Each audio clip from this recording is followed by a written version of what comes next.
Week 3 was a wet and rainy one around the Central Texas area, but still a lot of great performances around the area this weekend. Guys, let's dive right into it as we always do on Mondays here on Statesman.com. Danny, we'll start with you. What did you learn from this rainy Week 3 weekend?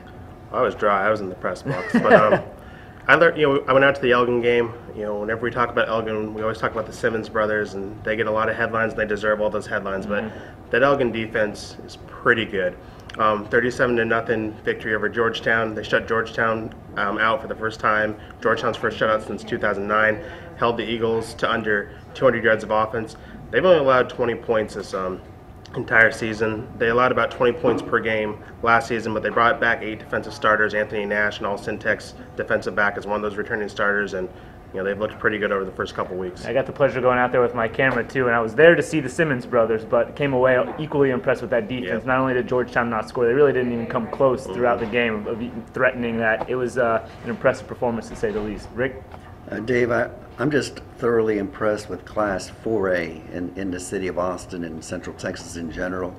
I still think Cedar Park is one of the favorites in the entire state to win one of the Class 4A championships.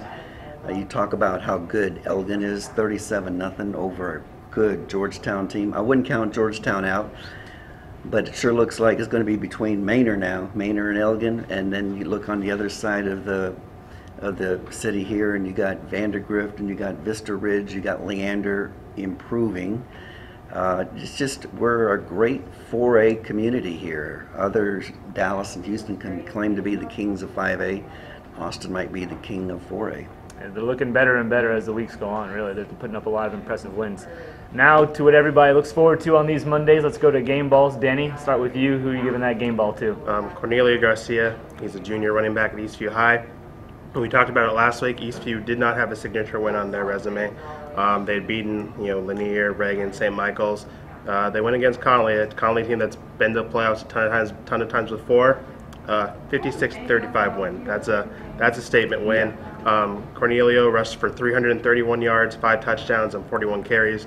The area hasn't had a rushing total that big since Dajay Johnson went for 337 in a game against Connolly. So wow, there's your stat of the day. Yeah, big game from Eastview's junior running back. Wow, all right, and Rick? I've got a stat for you.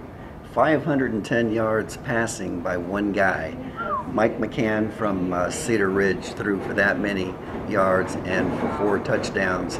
56-28 over a good San Antonio MacArthur team. He's been throwing like that for all season. Another week of great performances around the Central Texas area. Come back to Statesman.com later in the week when we'll preview Week 4.